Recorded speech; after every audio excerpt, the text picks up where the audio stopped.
sooner or later, we're going to have to deal with the Iranians. Better sooner than later in this particular case. The only nation in the Middle East that we're engaging with in this way is Iran. And the statement is it's because of its nuclear capability. And I think that's true. One of the things that I've mentioned before is 9/11. It's not understood in much of the world how much of an impact that had not only in the American population, but American policymakers. So here we have a country where Al-Qaeda is still fragmented, but there. Hezbollah is operating there.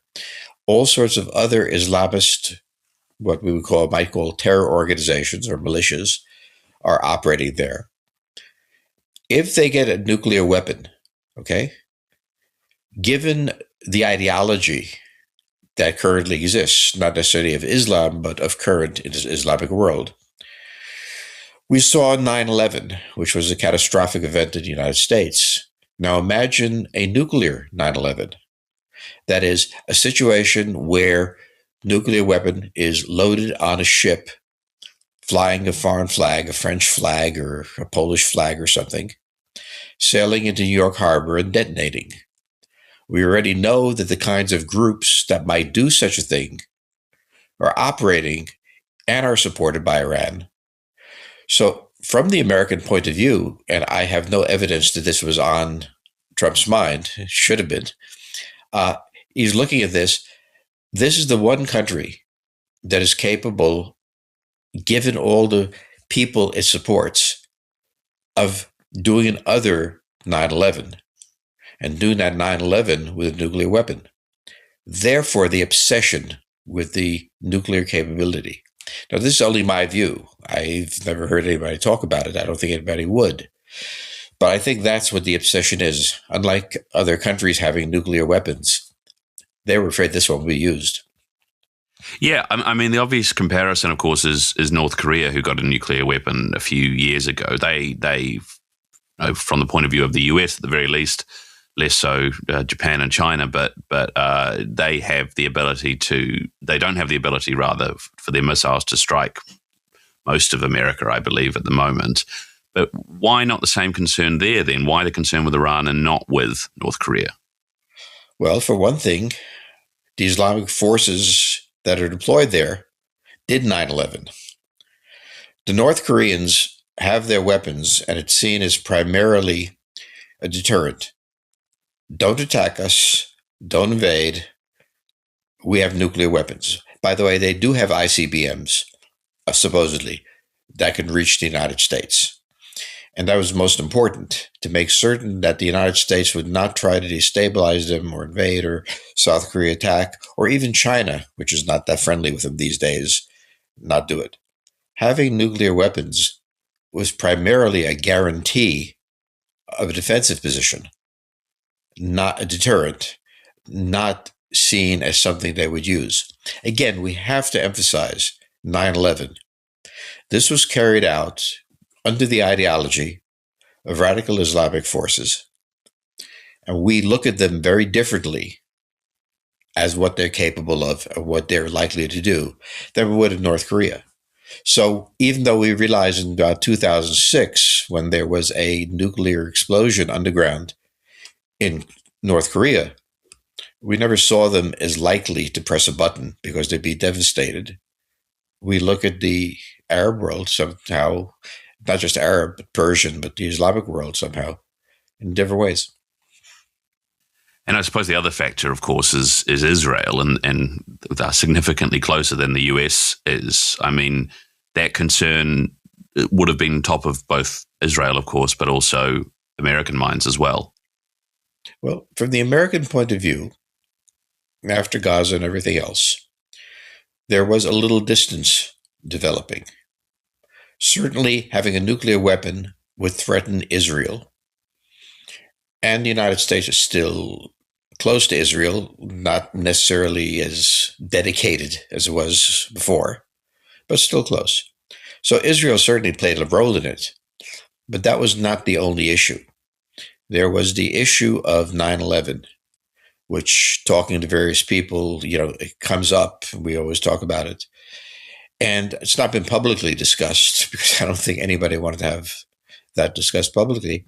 But from my point of view, these were the groups, Al Qaeda still there in some form, that were willing to have suicide attacks, carry out suicide attacks on just buildings. Now imagine with what nuclear weapons would be.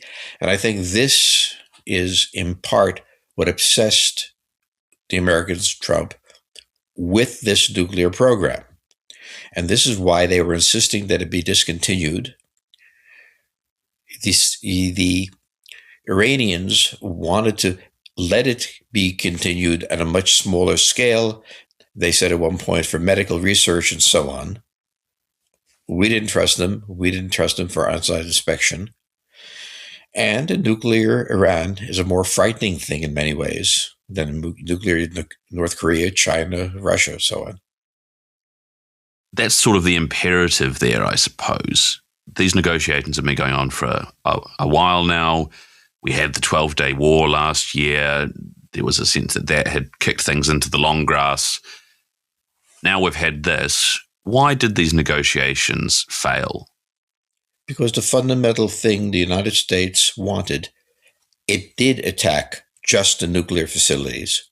The attacks did not completely annihilate that capability. And it would appear that it was possible that the Iranians were beginning redevelopment in there. So there was a fundamental issue that drove them back. It was the same issue, in a way, that drove them into attacking the nuclear facilities in the first place. But this point, given the fact that they failed to fully take out the nuclear capability, still in a small part there to be developed, and simultaneously that the government of Iran clearly wanted badly to develop nuclear weapons, and it was assumed that they had a reason for doing this, okay? It was obviously decided in the negotiations when this couldn't be solved, that the only reason this couldn't be solved is a high likelihood that they want to use them in some way. And therefore, it became a question of regime change rather than simply nuclear weapons. If they're faced with this sort of option of continue your nuclear program, but have the quite high risk of having the US and Israel come in and try to decapitate your leadership and your regime, or giving up on the nuclear program, wouldn't the logical solution be give up on the nuclear program? Unless you believe that if you didn't have a nuclear program and nuclear capability, Israel, the United States, Saudi Arabia, the Turks, everyone else would be coming into you. If you could be able to develop this, then the Islamist regime inside of Iran may be more secure. The thing that happened was the United States pushed back their program many years, and their first strike. That they continued to develop it, that they did not want to give it up, and they were so adamant in not giving it up, meant that at some point they would either develop a nuclear weapon and be dangerous in the region as well as to the United States and not be able to be handled. And one of the conclusions may have been, look, sooner or later we're going to have to deal with the Iranians. Better sooner than later in this particular case. And remember that the amount of danger that the United States encountered without those nuclear weapons, we're not sending troops on the ground. We're not suffering infantry casualties. We will, as the president said, have losses. But this is airstrikes, missile strikes, and so on. It is a much different sort of war than we had, for example, in Iraq under George Bush. That was a war, an infantry war with high casualties and long time. This is a much shorter term activity designed fundamentally to take out the nuclear capability and then take out the regime itself. Click the link in the description below to gain access to our full 2026 forecast, Re-Anchoring the World. complete with geopolitical predictions, maps, and graphics from our global team of analysts.